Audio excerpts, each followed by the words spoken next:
तो मूवी का स्टार्ट होता है एक वीडियो फुटेज को दिखाते हुए, जहां हम एक बड़ी सी ट्री की टहनी पर 4 इंसानों को फांसी पर लटका हुआ देखते हैं। और इस टाइम इस सारे इंसिडेंट को कोई अपने कैमरा में रिकॉर्ड कर रहा होता है, लेकिन ये रिकॉर्डिंग कौन कर रहा था ये हमें नहीं दिखाया जाता। अब यहाँ से सीन शिफ्ट होकर जाता है एक आदमी पर जिसका नाम एलिसन होता है। एलिसन असल में अपनी फैमिली के साथ एक नए घर में शिफ्ट हो रहा होता है। अब उसकी फैमिली में टोटल 4 लोग थे, जिनमें एलिसन, उसकी वाइफ और उनके 2 बच्चे। अब जब एलिसन और उसकी फैमिली इस घर में शिफ्टिंग कर रहे होते हैं, तब यहाँ के शेरिफ एलिसन से मिलने आते हैं और वो एलिसन से कहते हैं कि तुम्हें यहाँ पर आना नहीं चाहिए था, इसीलिए बेहतर होगा कि तुम इस घर को छोड़कर चले जाओ। असल में एलिसन एक ट्रू क्राइम राइटर था जो रियल इंसिडेंट्स पर क्राइम स्टोरीज लिखा करता था, और इसी वजह से ही उसने ये नया घर सिलेक्ट किया था। क्योंकि असल में जो फैमिली इस घर में रहा करती थी, कुछ टाइम पहले ही किसी ने इस फैमिली को ट्री पर फांसी से लटकाकर मार दिया, सिवाय उस फैमिली की सबसे छोटी बच्ची के। यानी कि उसे नहीं मारा, वो बच्ची अभी जिंदा है, लेकिन वो बच्ची मिसिंग होती है। किसी को कुछ पता नहीं होता कि वो बच्ची कहाँ है। और ये फैमिली असल में वही फैमिली होती है जिसकी वीडियो फुटेज हमने मूवी के स्टार्ट में देखी। वो शेरिफ ना तो एलिसन को पसंद करते थे और ना ही उसकी लिखी हुई किताबों को। अब इस घर में मर्डर हुआ था तो उसकी फैमिली में किसी को भी इस बारे में नहीं पता था, और एलिसन ने भी उनसे ये बात छुपा कर रखी।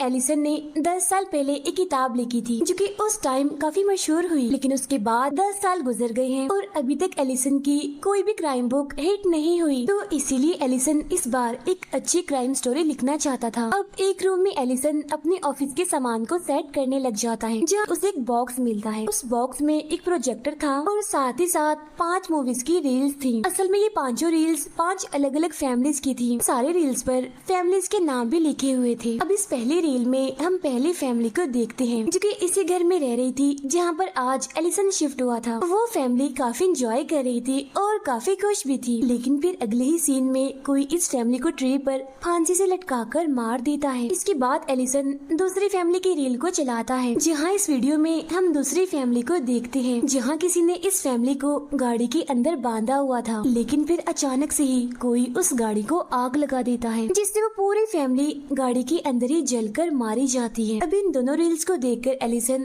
थोड़ा कंफ्यूज हो जाता है और थोड़ा डिस्टर्ब भी, और वो यहाँ पर ये सोचने लगता है कि आखिर ये वीडियोस रिकॉर्ड किसने की होंगी और इन फैमिलीज को किसने मारा और ये रील्स यहाँ पर इस घर में कैसे आई। लेकिन अब इससे पहले कि एलिसन वो तीसरी रील देखता, एलिसन को वहाँ अपने घर पर अजीब तरह की आवाजें आने लगती है, और जब एलिसन उन आवाजों को फॉलो करता है तो उसे वहाँ पर मिलता है एक बॉक्स जिसके अंदर उसका बेटा होता है काफी अजीब हालत में। साथ ही साथ वो जोरों से चिल्ला भी रहा होता है। अब ये देखकर एलिसन और उसकी वाइफ जल्दी से अपने बेटे को बाहर खुली हवा में ले जाते हैं, जिससे वो दोबारा से अपने नॉर्मल हालत में आ जाता है और सो जाता है। असल में इस बच्चे ने एक काफी बुरा ड्रीम देखा था जो कि काफी डरावना था, और इसी वजह से डरते डरते वो नींद में यहाँ से वहाँ पहुँच गया। बाद में उसे इतना डर लगा कि वो चिल्लाने लगा। इसके बाद अगले दिन हमें सुबह का सीन दिखाया जाता है जहाँ पर दोनों बच्चे स्कूल चले जाते हैं, जहाँ बाद में एलिसन तीसरी फैमिली की रील को प्ले करता है, जहाँ इस वीडियो में हम तीसरी फैमिली को देखते हैं जो कि पूल साइड पर आई हुई थी और वो लोग काफी एंजॉय कर रहे थे। लेकिन फिर अगले ही सीन में हम देखते हैं कि इस पूरी फैमिली को किसी ने बेड से बांधा हुआ था, लेकिन फिर कोई एक एक करके उस पूरी फैमिली को बेड समेत ही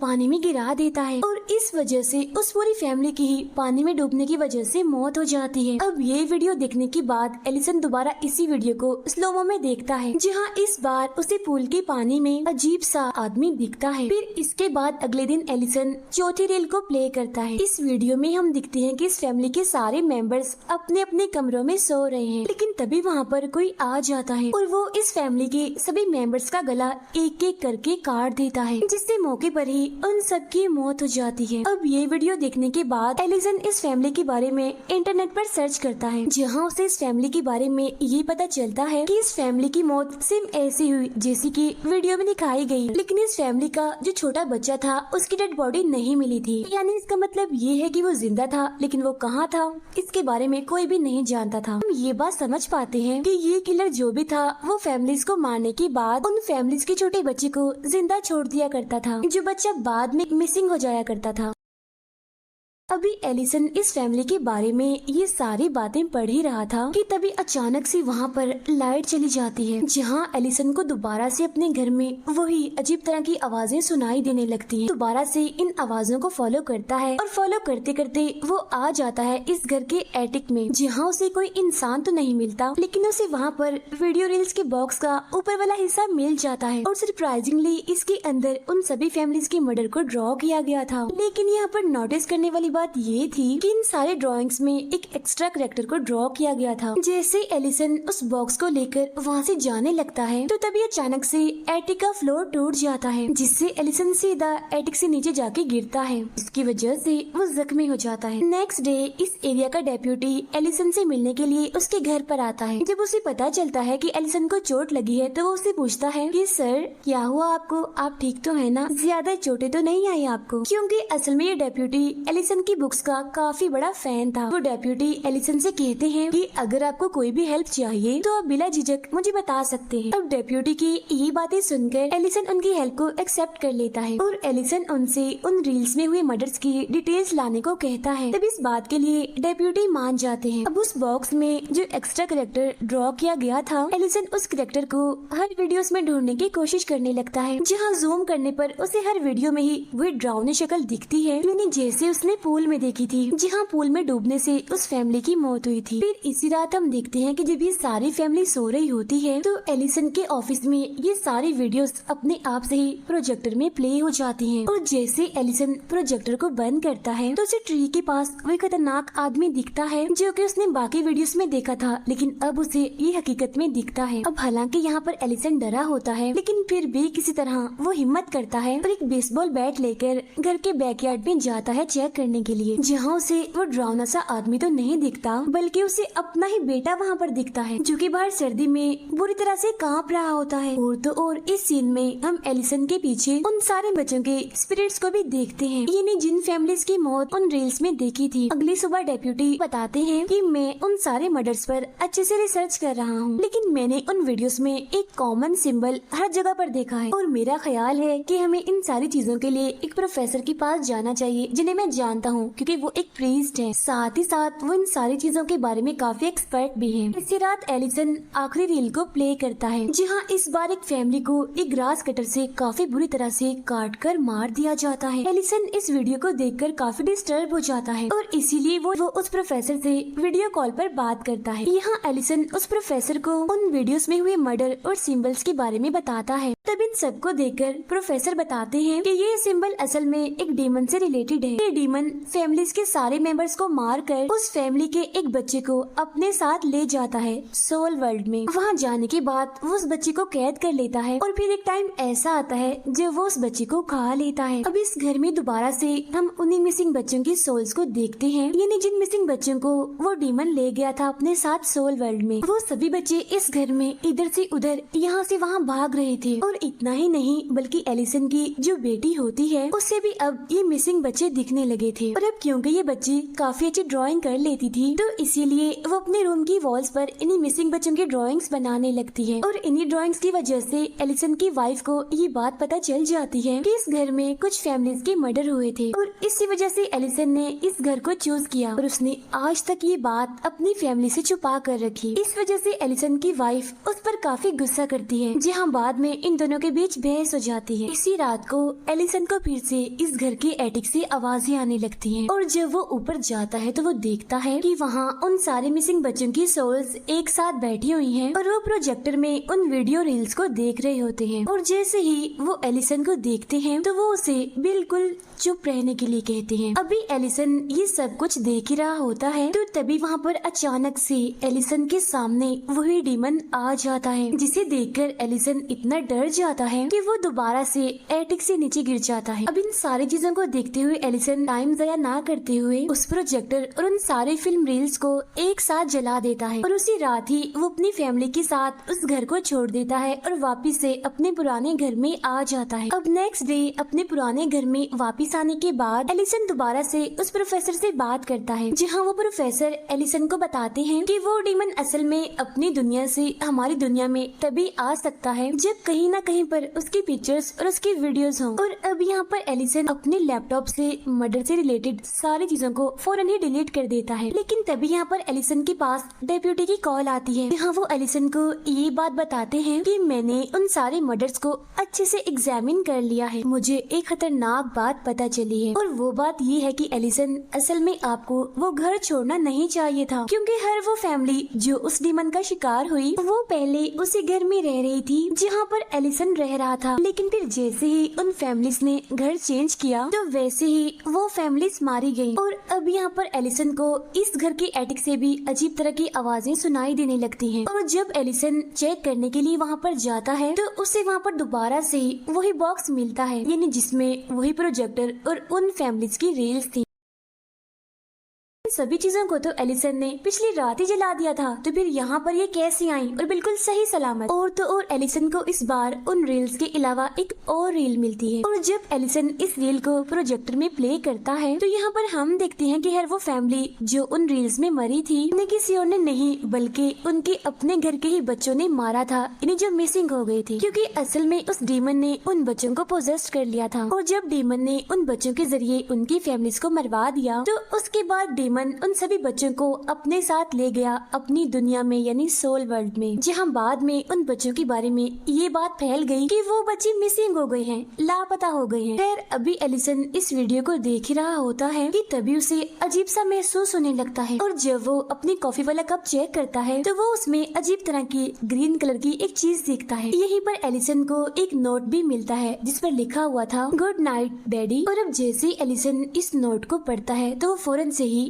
बेहोश हो जाता है। जब एलिसन को होश आता है तो वो खुद को और अपनी फैमिली के बाकी मेंबर्स को बंधा हुआ पाता है, सिवाय उसकी छोटी बेटी के। अब यहाँ पर हम एलिसन की बेटी को देखते हैं जिसके एक हाथ में तो वीडियो कैमरा था और उसके दूसरे हाथ में एक एक्स होती है, यानी एक कुल्हाड़ी। यहाँ वो अपने फादर एलिसन की रिकॉर्डिंग करते हुए उनसे कहती है डोंट वरी पापा, I make you famous again. ऐसा कहने के बाद वो बच्ची अपने फादर और अपनी पूरी फैमिली को उस एक्स से काट कर मार देती है। फिर नेक्स्ट सीन में हम उस पूरे रूम में सिर्फ खून ही खून देखते हैं। साथ ही साथ कुछ जगहों पर डीमन के सिंबल्स भी बने हुए थे। यहाँ पर हम देखते हैं कि एलिसन की बेटी रील्स के बॉक्स में अपनी फैमिली के मर्डर की ड्राइंग बना रही होती है, यानी बिल्कुल उसी जगह पर जहाँ बाकी फैमिलीज की ड्राइंग ड्रॉ की गई थी। इसके बाद हम देखते हैं कि यहाँ पर डीमन आता है। फिर वो एलिसन की बेटी को अपनी गोद में उठाता है और उसे वहाँ से लेकर वो प्रोजेक्टर के अंदर चला जाता है और वो वहाँ से उसे लेकर सीधा जाता है अपनी दुनिया में, यानी सोल वर्ल्ड में। नेक्स्ट सीन में हमें दोबारा से वही रील्स वाला बॉक्स दिखाया जाता है, लेकिन इस बार उन रील्स में एक नई रील होती है और ये रील एलिसन की फैमिली के मर्डर की होती है।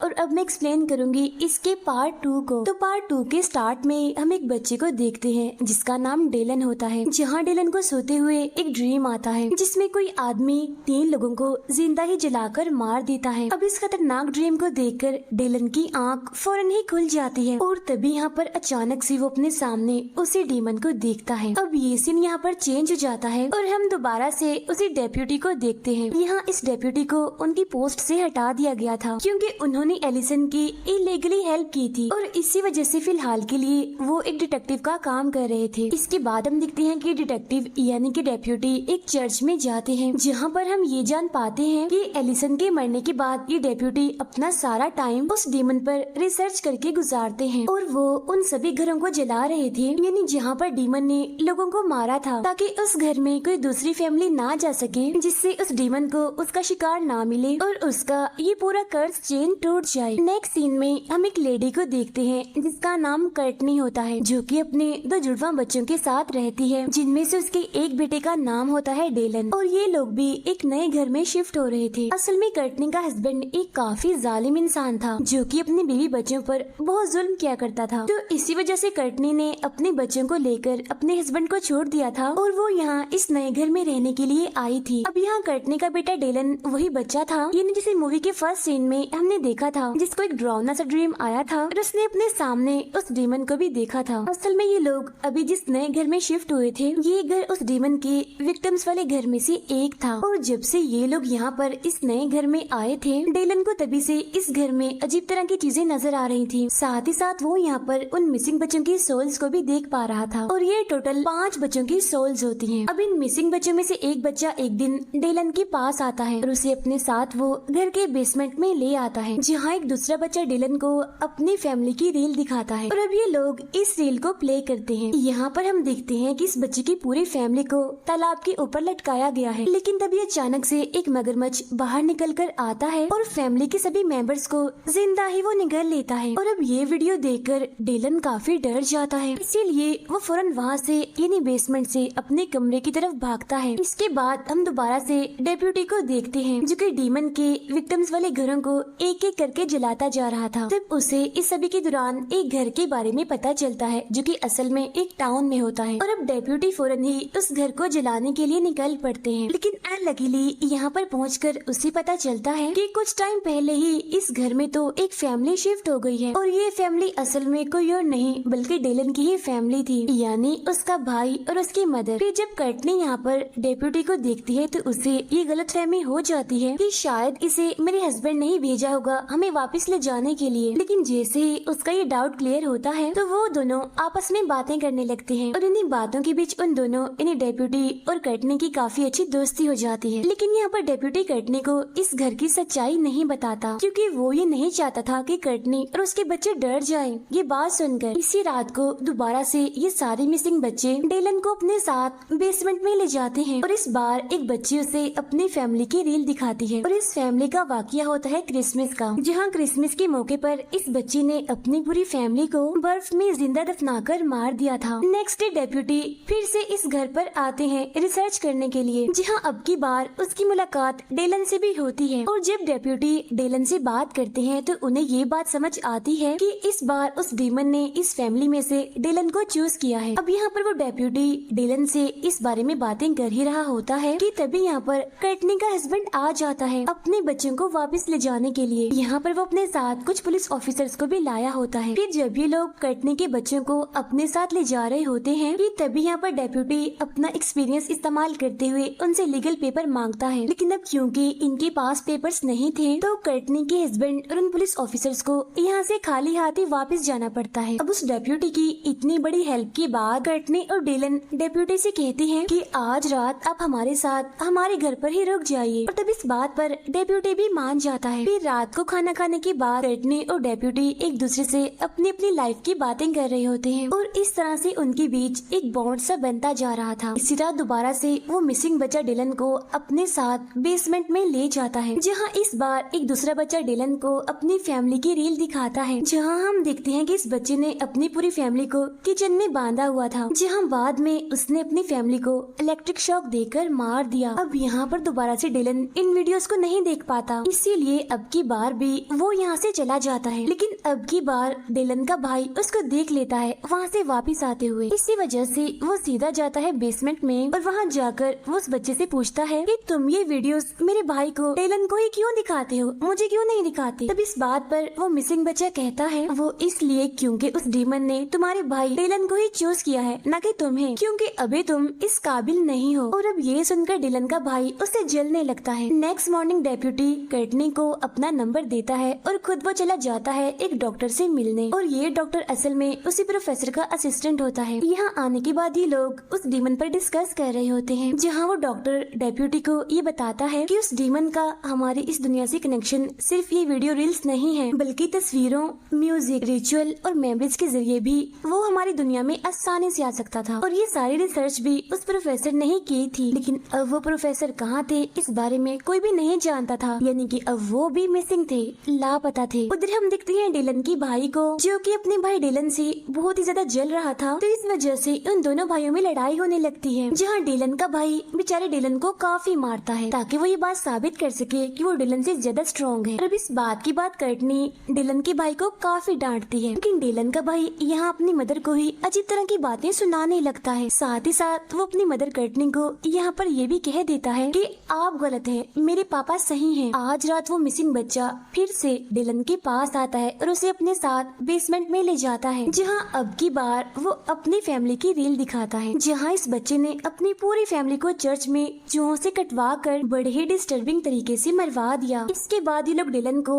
एक दूसरी रील देखने के लिए कहते हैं, लेकिन अब की बार डिलन उस रील को देखने के लिए साफ इनकार कर देता है। हालांकि ये लोग डिलन को डराने की काफी कोशिश भी करते हैं, लेकिन डिलन यहाँ पर ना तो इनसे डरता है और ना ही इनकी बात मानता है। आधी रात को डिलन को दोबारा से बेसमेंट से आवाजें आने लगती हैं, जहाँ जाकर वो देखता है कि अब की बार उसका अपना भाई वो सारे वीडियो फुटेजेस उन बच्चों के साथ मिलकर देख रहा है। जहाँ पर हम देखते हैं कि जिस फैमिली की ये फुटेज होती है वो बच्ची अपनी फैमिली के मुंह में ड्रिल चलाकर उन्हें मार देती है। और अब यहाँ पर हम ये समझ पाते हैं कि असल में उस डीमन ने डेलन को नहीं बल्कि उसके भाई को ही चूज किया था, और डेलन तो बस एक जरिया बना था ताकि वो बच्चा अपनी फैमिली से नफरत करे। नेक्स्ट डे दोबारा से कर्टनी का हस्बैंड वहाँ पर आता है और इस बार वो अपने साथ लीगल पेपर्स भी लाया होता है और वो उन्हें डराकर जबरदस्ती ही अपने साथ ले जाने लगता है। और अब जाहिर सी बात है कि उन्हें ये घर छोड़ना पड़ता है, जो कि इन्हें बिल्कुल भी नहीं करना था। रात को डेप्यूटी दोबारा से कर्टनी से मिलने आता है, जहाँ वो देखता है कि इस घर में तो अब कोई भी नहीं है, यानी इसका मतलब साफ था कि वो डीमन उस फैमिली के सभी मेंबर्स को मार देगा। और अब यहाँ पर डेप्यूटी ये बात समझ जाता है कि आखिर ये फैमिली कहाँ पर गई होगी, इसीलिए वो फौरन ही कर्टनी से मिलने के लिए उसके हस्बैंड के घर पर जाता है। यहाँ कर्टनी का हस्बैंड डेप्यूटी को पकड़ लेता है और उसे काफी मारता भी है, साथ ही साथ वो उसे यहाँ से जाने के लिए कहता है। अगले दिन हम देखते हैं कि डिलन के भाई को भी अब उस डीमन ने पूरी तरह से पोजेस कर लिया है, इसीलिए अब वो अपनी फैमिली की रिकॉर्डिंग करने लगता है, जैसा कि हर फैमिली के बच्चे